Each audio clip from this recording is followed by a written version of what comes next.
আসসালামু আলাইকুম, সবাইকে স্বাগত জানাচ্ছি আমাদের স্বরধ্বনির উচ্চারণের আজকের ক্লাসে। এখান থেকে 41তম বিসিএস এসেছে, 42টা বিশেষ বিসিএস ছিল, 43তমতে এসেছে, 44তমতে এসেছে, 45তম বিসিএস এসেছে এবং যে লেটেস্ট বিসিএস 46তম সেখানেও কিন্তু এখান থেকে প্রশ্ন এসেছে যে রস্যউ এটার ব্যাপারে প্রশ্ন এসেছিল। তো আমাদের এটা কিন্তু খুব গুরুত্বপূর্ণ এবং সেই গুরুত্ব দিয়েই কিন্তু আমাদের এটা পড়া লাগবে, ঠিক আছে? তো আমরা এটা এখন পড়বো, তাই এটাতে খুব ভালোভাবে অ্যাটেনশন দেবেন এবং খুব ভালোভাবে যেন বুঝতে পারেন সেভাবে পড়ার চেষ্টা করবেন। তো এখানে জিনিসটা একটু দেখেন। প্রথমে আছে উচ্চ, উচ্চ মধ্য, নিম্ন, নিম্ন মধ্য আর নিম্ন। এই চারটা ক্লাস কিভাবে করা হয়েছে, চারটা ক্লাস কিভাবে করা হয়েছে সেই জিনিসটা বুঝাবো। আমাদের যে জিহ্বা মূল বা আমাদের যে কণ্ঠের শুরু, ঠিক আছে, সেই অংশটুকু নিম্ন, তারপরে কি নিম্ন মধ্য, তারপরে উচ্চ মধ্য এবং এই জিহ্বার ডগা ওই দিকে এসে হলো কি আমাদের উচ্চ, ঠিক আছে? এভাবে চারটা ক্লাস করা হয়েছে। তো এই চারটা ক্লাসের মধ্যে কি আছে দেখেন, ই এ এ এবং এই যে নিম্নতে আছে আ, ঠিক আছে? ই এ এ আর আ, ঠিক আছে? তো এই ব্যাপারটা করা হয়েছে ই এ এ আ, উচ্চ, উচ্চ মধ্য, নিম্ন মধ্য আর নিম্ন। তাহলে নিম্ন কোনটা? একবারে কণ্ঠের যে শুরু, ঠিক আছে, সেখানটা। তারপরে আরেকটু এগিয়ে আসলে কি হবে, আরেকটু এগিয়ে আসলে হবে নিম্ন মধ্য, তারপরে আরো এগিয়ে আসলে হবে উচ্চ মধ্য এবং সব সামনে যেটা সেটা হবে কি উচ্চ। তো এই জিনিসটা ফিল করে করে আমাদের পড়া লাগবে। কিভাবে পড়া লাগবে? ফিল করে করে পড়া লাগবে। আমি দেখেন প্রথমে নিম্ন, নিম্ন কি আছে? আ আছে, আ। নিম্ন কি আছে? আ। তো আমি যেভাবে বলি সেভাবে একটু অ্যাটলিস্ট একবার দুবার বলার চেষ্টা করবেন আমার সাথে সাথে, ঠিক আছে? আ আ আ আ বললে একবারে কণ্ঠের গোড়া থেকে হচ্ছে, হ্যাঁ, একবারে আমাদের এই শুরু থেকে হচ্ছে, একবারে নিচ থেকে হচ্ছে, ঠিক আছে? তার জন্য এটা নিম্ন, তার জন্য এটা কি নিম্ন, ঠিক আছে? আ আ আ বললাম, আ যখন বললাম, আ বলার পর আমরা আ আ আ বলার পর আমরা এ বলবো, ওকে? আবার আ এ, আ বলার পর যখন এ বলছি আরেকটু এগিয়ে আসছে। আ তো একবারে গোড়া থেকে শুরু হচ্ছে, কিন্তু এও গোড়া থেকে শুরু হচ্ছে, কিন্তু তার চেয়ে একটু এগিয়ে আসবে। আ এ আ এ, দেখেন এ যখন বলছেন তখন যে ইনিশিয়ালাইজেশনটা বা যে শুরুটা সেটা কি আরেকটু পরে হচ্ছে না? আ একবারে গলা থেকে, গলার এই জিহ্বা মূল থেকে আর কি, হ্যাঁ। আর আ, আয়ের পরে যখন এ আর একটু সামনে এগিয়ে আসছে, তারপরে যখন আবার এ বলবো, এ এ এটা আরেকটু এগিয়ে আসছে। আর যখন আমরা ই বলছি, ই এটা একবারে ওপরে চলে আসছে, উচ্চ, ঠিক আছে? এভাবে ক্লাসগুলো করা হয়েছে। সিমিলারলি আ থেকে অ, ও, উ এগুলো এটা নিম্ন, নিম্ন থেকে এটা কি হবে নিম্ন মধ্য, এটা উচ্চ মধ্য আর এটা উচ্চ। দেখেন আ আ একবারে গোড়া, অ অ অটা দেখেন, আ বলে দেখেন আর অ বলে দেখেন, অটা আরেকটু উঠে উঠে যাচ্ছে না? আ একবারে গোড়া, অ আয়ের চেয়ে একটু এগিয়ে আসছে, এগিয়ে আসছে, উঁচুর দিকে এগিয়ে আসছে, দুই তালায় চলে গেছে, একতলা থেকে দুই তালায় চলে গেছে। ও ও আরো এগিয়ে এসছে, কিন্তু উ উ একবারে সামনে চলে এসেছে, সবচেয়ে উঁচুতে উঠে গেছে, তার জন্য এটা উচ্চ। তো আমরা এই ক্লাসটা শিখলাম উচ্চ, উচ্চ মধ্য, নিম্ন মধ্য আর নিম্ন, এরকম ক্লাসটা শিখলাম। ক্লিয়ার হয়েছে কিনা বলবেন। ক্লিয়ার না হলে আমি আবার ভিডিও বানাবো আরো সহজে, ঠিক আছে, আরো নতুন টেকনিক আবিষ্কার করে, ঠিক আছে? আর এগুলো মনে রাখারও আমি টেকনিক বলে দিব, ঠিক আছে? মনে রাখাও খুব একটা প্রবলেম হবে না। এখন দেখেন আমরা উচ্চ, উচ্চ মধ্য, নিম্ন মধ্য আর নিম্ন এভাবে শিখলাম, ভালো কথা। এটা একবারে গোড়া থেকে উচ্চারণ হচ্ছে, এটা তার একটু উপরে উঠে আসে, এটা আরো উপরে উঠে আসে, এটা সবচেয়ে উঁচুতে উঠে আসে, ঠিক আছে? তো এটা আমরা শিখলাম, ভালো কথা।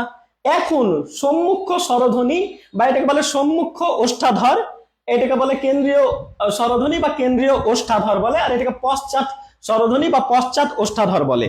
আমরা যখন দেখেন, আমরা যখন কথা বলি তখন আমাদের মুখটা একটা ভি শেপের আকৃতি লাভ করে, ঠিক আছে? যাই হোক, ওটা দেখলে হবে না। যে এখান থেকে এই পর্যন্ত একটা ইউ বা একটা ভি এর মতো আকৃতি দেখেন, এখান থেকে এটা কিন্তু নেই, এই বরাবর এসে এই বরাবর যেয়ে এই যে একটা ভি বা একটা ইউ এর মতো আকৃতি বলতে পারেন, ভি ধরে ফেলেন, এখান থেকে এভাবে আস্তে আস্তে এভাবে উঠে আর কি, একটা ভি শেপের আকৃতি আর কি আমাদের মুখের মধ্যে তৈরি হয়। এটা তার মধ্যে এই এই যে ধ্বনিগুলো রস্বই এ এ, এই ধ্বনিগুলো যখন আমরা উচ্চারণ করি তখন আমাদের ওষ্ঠাধর, ওষ্ঠ উপরেরটা ওষ্ঠ আর নিচেরটা অধর, দুইটাকে একসাথে ওষ্ঠাধর বলা হয়।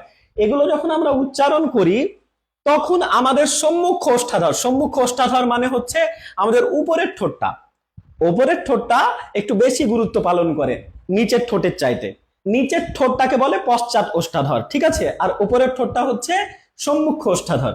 তো এই সম্মুখ ওষ্ঠাধরটা এইগুলো উচ্চারণে একটু বেশি ভূমিকা আছে, তার জন্য এটাকে বলা, এগুলোকে বলা হবে সম্মুখ ওষ্ঠাধর আর এগুলোকে বলা হবে পশ্চাৎ ওষ্ঠাধর। আর এই আ হচ্ছে নিউট্রাল, কেন্দ্রীয়, এটাতে সম্মুখ ওষ্ঠাধর মানে যে ওষ্ঠ উপরের ঠোঁট এবং নিচের ঠোঁট দুইটারই সমান প্রায় অবদান, তার জন্য এটাকে কি বলা হয়, কেন্দ্রীয় স্বরধ্বনি বলা হয়, ঠিক আছে। তো এই ব্যাপারটা গেল, উচ্চ উচ্চ মধ্য নিম্ন মধ্য নিম্ন গেল, ঠিক আছে। এবার আমরা যেটা পড়বো সেটা হচ্ছে দেখেন সংবৃত, অর্ধ সংবৃত, অর্ধ বিবৃত, বিবৃত। এই জিনিসটা খুব ভালোভাবে বোঝা লাগবে, ঠিক আছে। এই জিনিসটা কিভাবে বোঝা লাগবে, খুব ভালোভাবে বোঝা লাগবে। দেখেন সংবৃত, সংবৃত যখন হবে তখন মুখটা গোল হবে, গোল গোল হবে, হ্যাঁ, মুখটা গোলাকৃতি ধারণ করবে। আর বিবৃত যখন হবে তখন মুখটা চ্যাপ্টা হয়ে যাবে, চ্যাপ্টা হয়ে যাবে। দেখেন আমি প্র্যাকটিক্যাল উদাহরণ দেখাই তখন বলি। সবাই আমরা বলি আ আ আ, মুখ ছড়িয়ে যাচ্ছে না, আ মুখ ছড়িয়ে যাচ্ছে, তাহলে এই আটা কি, বিবৃত, আটা কি বিবৃত, আ বিবৃত, আ হচ্ছে কি বিবৃত। কিন্তু আমি যখন বলবো আ, আ বললাম, আ বলার পর ওয়া, ওয়া, ওয়াতেও ছড়াচ্ছে কিন্তু আয়ের আয় একটা বেশি টান পড়ছে, আয়টা ছড়াচ্ছে এমন ভাবে টানও বেশি করছে, আ টান পড়ছে বেশি, ছড়াচ্ছে বেশি। ওয়া, ওয়া, ওয়াতে কম টান, ওয়াতে ওয়াতে আবার শুরুতে একটু গোলাকৃতি হয়, গোলাকৃতি হয়ে একটু টান পড়ে, ঠিক আছে। আয়ের মতো অত বেশি টান পড়ে না, আ অনেক বেশি ছড়িয়ে যায় মুখটা, আ আ ছড়িয়ে যাচ্ছে না, ছড়িয়ে যাচ্ছে না, ঠিক আছে, মুখটা ছড়িয়ে যাচ্ছে, তার জন্য গোলাকৃতি হচ্ছে না আর কি, ছড়িয়ে যাচ্ছে, তার জন্য এটা বিবৃত। আর এটা আধা আধি বিবৃত হয়, খুব বেশি বিবৃত না, আয়ের মতো বিবৃত না, তার জন্য এটা অর্ধ বিবৃত। এটাকে কি বলবো, অর্ধ বিবৃত, ঠিক আছে। অর্ধ বিবৃত হলো। আর অর্ধ সংবৃত, এটা কিরকম, সংবৃত মানে তো বলেছি গোল, গোল হয়ে যাবে। দেখেন ও, ও, এখন কি মুখটা ছড়িয়ে যাচ্ছে, ও, ও, গোল হচ্ছে না, ও, বলেন আমার সাথে বলেন, ও, মুখটা গোল হচ্ছে, গোল হলে হয় সংবৃত, কিন্তু এটা একটু কম গোল হয় তুলনামূলক ভাবে, উ এর চাইতে এটা একটু কম গোল হয়, ও, ও, ও, এটা একটু কম গোল হয়, ঠিক আছে। কিন্তু যখন আমরা উ, একবারে সুচালো হয়ে যায়, একবারে গোল হয়ে যায়, উ সবচেয়ে বেশি গোল হয়, তাই এটা সংবৃত। আর এটা একটু আধা আধা হয়, তার জন্য এটা অর্ধ সংবৃত। আর এগুলো তো ছড়িয়ে যায়, ছড়িয়ে যায় সবচেয়ে বেশি কে, আ, তাই আ একবারে খাঁটি বিবৃত। আর এটা অর্ধ বিবৃত, অটা একটু কম ছড়িয়ে যায়, মুখটা গোল, গোলাকৃতি একটু কম হয় আর কি, হ্যাঁ, সরি, ছড়িয়ে একটু কম যায়, তার জন্য কি বললাম, অটা একটু অর্ধ বিবৃত। আর বেশি ছড়িয়ে যায় তাই খাঁটি বিবৃত। সিমিলারলি এটাতে সবচেয়ে বেশি গোল হচ্ছে উ, উ গোলাকৃতি ধারণ করলে সেটা কি হয়, সংবৃত উচ্চারণ হয়, সংবৃত। অর্ধ সংবৃতটা কিরকম, অর্ধ সংবৃতটা হচ্ছে সেটাও কি হবে, গোলাকৃত হবে, কিন্তু এই সংবৃত চেয়ে একটু কম, ঠিক আছে। তাহলে সিমিলারলি এগুলোও দেখেন, এগুলো যখন আমরা বলছি ই, ই, এটাকেও বলা যায়, দেখেন এটাও একটু কি সংবৃতর মতো পড়বে।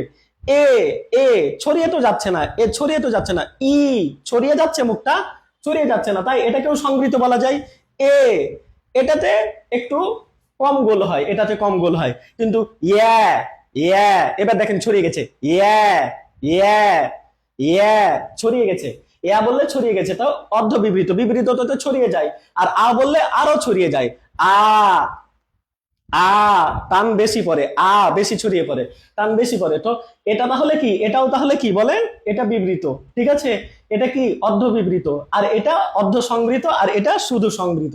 এগুলোতে মুখটা গোল হয়, তবে এদের মতো এত বেশি গোল হয় না। আর এখানে তো বুঝছেন যে সম্মুখ স্বরধ্বনি, এটা তো বুঝিয়েছি, সম্মুখ স্বরধ্বনি হচ্ছে আমাদের ওপরের ঠোঁটটার অবদান একটু বেশি, তার জন্য এটাকে সম্মুখ স্বরধ্বনি বলে। কেন্দ্রীয় স্বরধ্বনি, এটা দুই ঠোঁটেরই কম বেশি অবদান আছে। আর পশ্চাৎ স্বরধ্বনি, পশ্চাৎ স্বরধ্বনিটা আপনার কিরকম, পশ্চাৎ স্বরধ্বনিটা হচ্ছে আপনার নিচের ঠোঁটটার একটু বেশি অবদান আছে এগুলো উচ্চারণ করার সময়, ঠিক আছে। আর এই এই নিচের এই কয়েকটা জিনিস না পড়লেও হবে, আপনারা তবু মনে রাখবেন প্রসারিত, মধ্যস্থ আর কুঞ্চিত, এই মাঝে তাই মধ্যস্থ আর প্রসারিত, এগুলো একটু বেশি প্রসারণ অবস্থায় থাকে। আমি ই বলছি, দেখেন ই ই ই যখন বলছি তাও উ এটার মতো তো আর গোল হচ্ছে না। ই ই উ উ এর মতো কি আর ইটা গোল হচ্ছে? এটা একটু প্রসারিতই থাকে, ঠিক আছে। আর এটা উ এর মতো তো অত সুচালো হয়ে যাচ্ছে না, আবার ঠোঁট গুলো কাছাকাছি এসে, ঠিক আছে। তো প্রসারিত আর এটা মধ্যস্থ মাঝামাঝি অবস্থানে থাকে, আর এটা একটু বেশি কুঞ্চিত হয়ে যায়, যে যে যখন বলছি উ একটু বেশি আর কি হয়ে যাচ্ছে না, বেশি কুঞ্চিত হয়ে যাচ্ছেন, তার জন্য কুঞ্চিত বলে আর কি। তো এই যে এভাবে করে পড়বেন। আপনাকে যদি এখন প্রশ্ন করা হয় যে সংবৃত পশ্চাৎ স্বরধ্বনি কোনটা, তো পশ্চাৎ স্বরধ্বনি তো এগুলো, ঠিক আছে, তার মধ্যে সংবৃত কোনটা, এটা। যদি বলে অর্ধ সংবৃত পশ্চাৎ স্বরধ্বনি কোনটা, তাহলে এটা, ঠিক আছে। আপনাকে যদি বলা হয় কেন্দ্রীয় স্বরধ্বনি কোনটা, তো কেন্দ্রীয় এটাও না, এটাও না, আ। কেন্দ্রীয় স্বরধ্বনি কোনটা, আ, ঠিক আছে। বা কেন্দ্রীয় ওষ্ঠাধর স্বরধ্বনি কোনটা, আ, ঠিক আছে, এভাবে বলবেন। এখন যদি আপনার কাছে প্রশ্ন করা হয় যে নিম্ন মধ্য সম্মুখ স্বরধ্বনি কোনটা, নিম্ন মধ্য সম্মুখ স্বরধ্বনি কোনটা, তো এই যে সম্মুখ স্বরধ্বনি তো এগুলো, তার মধ্যে নিম্ন মধ্য কোনটা, এ, ঠিক আছে, এ। যদি বলা হয় যে এই যে নিম্ন সম্মুখ স্বরধ্বনি কয়টা, সম্মুখ স্বরধ্বনি বলছে আবার নিম্ন বলছে, এখানে কি কোনো স্বরধ্বনি আছে, নেই। হ্যাঁ, সম্মুখ স্বরধ্বনি তো নাই, কেন্দ্রীয় আছে, কিন্তু সম্মুখে কি কিছু আছে, বলছে সম্মুখ স্বরধ্বনি, নিম্ন মধ্য বলেনি, শুধু বলছে নিম্ন সম্মুখ স্বরধ্বনি, এখানে কেউ আছে, কেউ নেই, তাহলে এটা কি কোনো উত্তর হবে না, যে একটিও না, ঠিক আছে। তো এভাবে করে প্রশ্নগুলো আসবে, আপনারা প্রশ্নগুলো যখন সলভ করব তখন দেখবেন। আচ্ছা, যাই হোক, তো এভাবে করে আপনারা কিন্তু এই ছকটা একটু পড়ে রাখবেন, সংবৃত, বিবৃত, উচ্চ, উচ্চ মধ্য, নিম্ন, নিম্ন মধ্য, এই ব্যাপারগুলো আশা করি ক্লিয়ার হয়েছে কিছুটা। তারপরেও যদি কোনো প্রবলেম থাকে তো আপনারা অবশ্যই আমাকে জানাবেন, আমি চেষ্টা করব সেই ডাউট গুলো ক্লিয়ার করার। Last but not the least, আমরা এটা মনে রাখবো কিভাবে? আমরা মনে রাখবো, দেখেন, আমরা এই যে এইটা এইটা এই সাতটা, আমরা কিন্তু মৌলিক স্বরধ্বনি পড়েছি সাতটা, সেই মৌলিক স্বরধ্বনিরই কিন্তু এখানে এই উচ্চারণ নিয়ে আলোচনা করা হচ্ছে, ঠিক আছে। তো আমরা মনে রাখবো কিভাবে? আমি এটা একটা মানে এভাবে আর কি মনে রাখি, আমার এটা আপনাদের পছন্দ নাও হতে পারে, বা কেউ কেউ আপনারা মাল্টি ট্যালেন্টেড হতে পারেন, যে আপনারা এমনি মনে রাখতে পারেন, তাহলে তো ভালো কথা। তো আমি এটা এভাবে মনে রাখি, একটা ছেলে যখন ছোট থাকে তখন তো অত কিছু বুঝে না, তো তখন সে কি করে, তখন সে প্রেম করে, প্রেম করে সে কট খায়, বাসাতে ধরা পড়ে, ধরা পড়ে তো তাকে এখন জবাব চাওয়া হয় যে তুমি কেন আর কি এই প্রেমে জড়িয়ে পড়েছো এই স্টুডেন্ট বয়সে। তখন সে তো আমতা আমতা করে, কিছু বলতে পারে না। তো কিছু বলতে, গার্জেন যখন তাকে জিজ্ঞেস করে তখন সে বলে ই এ এরকম বলে, ই এ ই এ, মানে ও বলতে পারে না, আমতা আমতা করে, ইয়ে মানে ইয়ে মানে এরকম করে, হ্যাঁ, তখন সে আমতা আমতা করে। তো গার্জেন তাকে শাসন শোষণ করে দেয়, যে না, এগুলো আর কি করা যাবে না, ওই ই এ ই এ মানে এরকম যখন করে তখন গার্জেন ওকে ভালো শাসন শোষণ করে দেয়, যে বাবা এখন তুমি ছোট, এখন তোমার এগুলো করা যাবে না, ঠিক আছে। তো এভাবে আমরা মনে রাখবো ই এ। তো সে যখন আবার কি হবে, সে যখন আরেকটু সিনিয়র হবে, আরেকটু বড় হবে, সে তো বুঝলো গার্জেনদের কাছ থেকে সে আর কি শিক্ষাটা নিল, তো তারপরে সে এখানে যেরকম ছিল সেরকম তো আর পরে সেরকম থাকবে না, তাই না, সে আরো ভালো হবে, সে যেহেতু এখান থেকে শিক্ষা পেয়েছে, তখন সে উত্তম হয়ে যাবে, কি হয়ে যাবে, উত্তম। এই যে রস্যউ, উত্তমের রস্যউ, আর তয়ে তয়ে যুক্ত, এটা আসলে ও মাত্রা দিয়ে দিলে কিন্তু তয়ে তয়ে যুক্ত হয়ে যায়, মাত্রা নাই, মাত্রা ছাড়া ও, মানে মাত্রা ছাড়া তয়ে তয়ে যুক্ত, উত্ত, উত্ত। আর ম, এখানে তো ম নাই ভাই, এখানে তো অ আছে, কিন্তু ম, ম প্রত্যেকটা ব্যঞ্জন বর্ণের সাথে কি আছে, অ আছে না, তো এই সেন্সে আমরা এখানে মনে রাখবো অ আছে। আবারও দেখেন, সে পরবর্তীতে কি হয়ে গেল, উত্তম হয়ে গেল, তো উ তয়ে তয়ে যুক্ত, তয়ে তয়ে, ওটাকে তয়ে তয়ে যুক্তর মতো দেখা যাচ্ছে না, তো উত্ত তয়ে তয়ে যুক্ত, তয়ে তয়ে যুক্ত, কিন্তু এটা মাত্রা ছাড়া তয়ে তয়ে যুক্ত মনে করেন, তো ও মাত্রা ছাড়া যদি তয়ে তয়ে যুক্ত হয় তাহলে সেটা ও হয়ে যায়, উত্ত ম, ম, ময়ের সাথে কি প্রত্যেক ব্যঞ্জন বর্ণের সাথে কি আছে, অ আছে না, তো তাই এখানে আমরা অ মনে রাখবো, ঠিক আছে, এখানে আমরা অ মনে রাখবো। তো এখানে ছিল রস্যই আর এখানে ছিল অ, এখানে ছিল রস্যই, এখানে ছিল অ, তো অ আর এখানে রস্যই, মাঝখানে কে হয়, মাঝখানে আ হয়, এভাবে আমরা মনে রাখবো। হ্যাঁ, মাঝখানে কি হয়, আ হয়। আমি আরেকবার বলে দিচ্ছি যে ছেলেটা প্রথমে স্টুডেন্ট, ছোট 9-10-এ পড়ে, সে প্রেম করেছে, গার্জেনের কাছে ধরা পড়েছে। ধরা পড়ার পর সে আমতা আমতা করছে, তার কাছে যখন কৈফিয়ত চাওয়া হয়েছে যে কেন তুমি এগুলো করছো, তখন সে বলছে ই এ, মানে আমতা আমতা করছে, বলতে পারছে না, তো ই এ এ, ঠিক আছে, এরকম বলছে। তো এগুলো থেকে সে শিক্ষা নিল যে না, আমি তো স্টুডেন্ট, আমার এই সময় এগুলো করা উচিত না। সে হয়ে গেল উত্তম। তো উ তয়ে তয়ে যুক্ত, তয়ে তয়ে যুক্ত না, এটা আসলে ও, কিন্তু আমরা তয়ে তয়ে যুক্ত দিয়ে মনে রাখছি। এই মাত্রাটা থাকবে না, তাহলে এটা ও হয়ে যাবে। হ্যাঁ, উ তয়ে তয়ে যুক্ত, আর ম ময়ের সাথে যার কেউ নাই, ব্যঞ্জন বর্ণের যার সাথে কোনো কার যুক্ত নাই, তো সেখানে আমরা কি ম উচ্চারণ করলে ওয়া চলে আসছে না, উত্তমের ময়ে ওয়া চলে আসছে না, তো এখানে ওয়া আছে। ঠিক আছে, তো এই যে ওয়া আর রস্যই, এখানে ওয়া, এখানে রস্যই, তো মাঝখানে কে হবে, মাঝখানে হবে আ। তো এভাবে আমরা এটা মনে রাখতে পারবো। আশা করি বুঝেছেন। আর আপনারা যদি যেটা বলেছি এটা ফলো করতে হবে তা না, আপনারা যদি এমনি মনে রাখতে পারেন তাহলে তো আরো ভালো। তো প্রিয় শিক্ষার্থীরা, এই ছিল আমাদের আজকের ভিডিও। আশা করি ভালো লেগেছে। তো সবাই ভালো থাকবেন, সুস্থ থাকবেন, ভালো রাখবেন, সুস্থ রাখবেন। আল্লাহ হাফেজ।